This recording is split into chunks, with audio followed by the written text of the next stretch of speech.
හොඳයි. අද අපි කතා කරන්න යන්නේ කෙනෙකුට හාත්පසින්ම වෙනස් ඛනිජ වර්ග දෙකක් ගැන. හිතන්න එකක් අපි යන හැමතැනම වගේ දකින්න ලැබෙනවා. හැබැයි අනික ඒක හොයාගන්න නම් ලොකු වාසනාවක් තියෙන්න ඕන. ඉතින් මේ අහසට පොළොව වගේ වෙනස් ඒත් හරිම රසවත් කතාවක් තියෙන ඛනිජ දෙකේ කතාව දැන් අපි පටන් ගමු. ඒත් ඛනිජයක් වටිනා කියලා තීරණය කරන්නේ මොන කාරණා මතද? ඒකේ සුලභ බවද නැත්නම් දුර්ලභකමද? එහෙමත් නැත්නම් ඒකෙන් තියෙන ප්‍රයෝජනයද? අපි මේ ප්‍රශ්නය හිතේ තියාගෙනම ඉස්සරහට යමු. එහෙනම් මෙන්න අපේ තරංගකරුවන් දෙන්න. එක පැත්තකින් ඉන්නවා අපි කවුරුත් හොඳට දන්න පෘථිවියේ සුලභම ඛනිජලක් වෙන එදිනෙදා ශූරයා ක්වොට්ස්. අනික් පැත්තෙන් නමවත් වෙඩි අහල නැති ඉක්ුටු කරන්නන්ගේ රහසක් වෙන දුර්ලභ අභියෝගකයා බෙරිලොනයිට්. හොඳයි. මුලින්ම අපි හැමෝටම හුරුපුරුදු ක්වොට්ස් ගැන පොඩ්ඩක් බලමු. මොකද අනික් ඛනිජයෙන් මනින්න අපි මේක මිම්මක් විදිහට පාවිච්චි කරන්න යන්නේ. මේක හිතනවට වඩා ලොකු දෙයක්. පෘථිවි කබලේ දෙවණියටම වැඩියම තියෙන ඛනිජ කියන්නේ ඒක කොච්චර සුලභද කියන එකනේ. ඇත්තටම අපි ආසාවෙන් පාවිච්චි කරන ඇමතිස්ට්, රෝස ක්වොට්ස් වගේ මැණික් වර්ග කියන්නේ ක්වොට්ස් වල විවිධ මුහුණුවර තමයි. මේ වගුවෙන් ක්වොට්ස් වල ප්‍රධාන ගුණාංග ටිකක් පෙන්눔 කරනවා. මෙතනින් වැදගත්ම දේ තමයි දෘಢතාව 7ක් වීම. ඒ කියන්නේ මේක හරිම ශක්තිමත් කල්පවතින ඛනිජයක්. ඒ වගේම වීදුරු වගේ දිලිසෙන ගතියත්, පැහැදිලි විඛණ්ඩනයක්, ඒ කියන්නේ පිරිවෙලකට පැලෙන ගතියක් නැති බවත් මතක තියාගන්න ඕන. දැන් එළියට එන්නේ අපේ කතාවේ අනික් චරිතය බෙරිලොනයිට්. මේක ප්‍රසිද්ධ වෙලා තියෙන්නේ සුලභකමට නෙමෙයි ඒකේ දුර්ලභකමට. බෙරිලොනයිට් වල කතාව හරිම විශේෂයි. හිතන්න 1888 වෙනකම් මේක ලෝකෙන් හැංගිලා තිබුණා. ජේම්ස් ඩුවයිට් ඩේනා කියන භූවිද්‍යාඥයා තමයි මේන් වල විශේෂිත ගල්පරයකින් මේක මුලින්ම හොයාගන්නේ. මෙන්න බෙරිලොනයිට් වල විස්තර. අපි දැන් දැකපු ක්වාර්ට්ස් එක්ක සංසන්දනය කරද්දී වෙනස්කම් පැහැදිලි. දෘಢතාව 7ක් වෙනුවට 5.5ත් 6ත් අතර. ඒ වගේම ක්වාර්ට්ස් වලට නැති පරිපූර්ණ විඛණ්ඩනයක් මේකට තියෙනවා. මේ කාරණේ ඉස්සරහට හරිම වැදගත් වෙනවා. හරි. දැන් තමයි නියම සටන පටන් ගන්නෙ. අපි මේ ඛනිජ දෙක කෙලින්ම සංසන්දනය කරලා බලමු. මේ වෙනස්කම් වලින් ඇත්තකම කියවෙන්නේ මොකක්ද කියලා අපි හොයාගමු.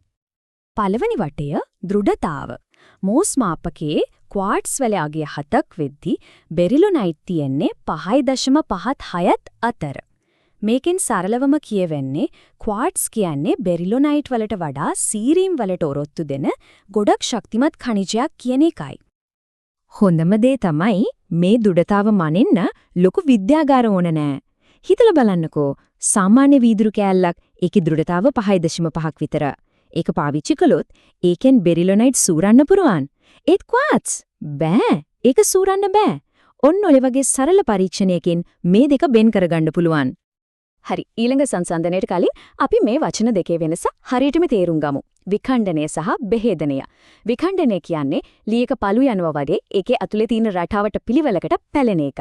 බෙහෙදනය කියන්නේ වීදුරුවක් බිඳෙනවා වගේ කිසිම පිළිවෙලක් නැපුව අක්‍රමවත් කඩියාමයි. දැන් බලන්න මේ ඛනිජ දෙක බිඳෙන විදිය කොච්චර වෙනස්ද කියලා. ක්වාර්ට්ස් හරියට වීදුරුවක් වගේ අක්‍රමවත් භේදනය වෙනවා. ඒත් බෙරිලොනයිට් වල තියෙන්නේ පරිපූර්ණ විඛණ්ඩනයක්. ඒ කියන්නේ ඒක හරියට ලීයක් වගේ පිළිවෙලකට පෙළිලා යනවා. මේ නිසා මේක හරිම බිඳන සුළුයි. ඉතින් එකක් හරිම ශක්තිමත් අනික ලේසියෙන් බිඳෙනවා. මේ ගුණාංග මේ ඛනිජ වල වටිනාකමට බලපාන්නේ කොහොමද? ඛනිජය මැණිකක් බවට පත් කරන්නේ ඇත්තටම මොනවද? මෙන්න කතාවේ පුදුම හිතෙනම හරිය. බෙරිලොනයිට් වල බෙරිල් කියන නම තියෙනවා. ඒ වගේම මරකත වගේ ප්‍රසිද්ධ මැණික් වල තියෙන බෙරිලියම් කියන මූලද්‍රව්‍යත් අඩංගුයි. එහෙවනම් ඇයි මේක ප්‍රසිද්ධ මැණිකක් නොවෙන්නේ?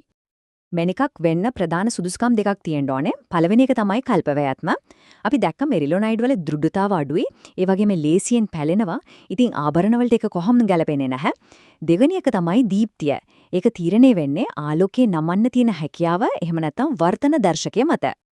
බෙරිලොනයිට් වල දීප්තිය මනින අංකය තමයි මේ 1.5යි 6යි 1යි.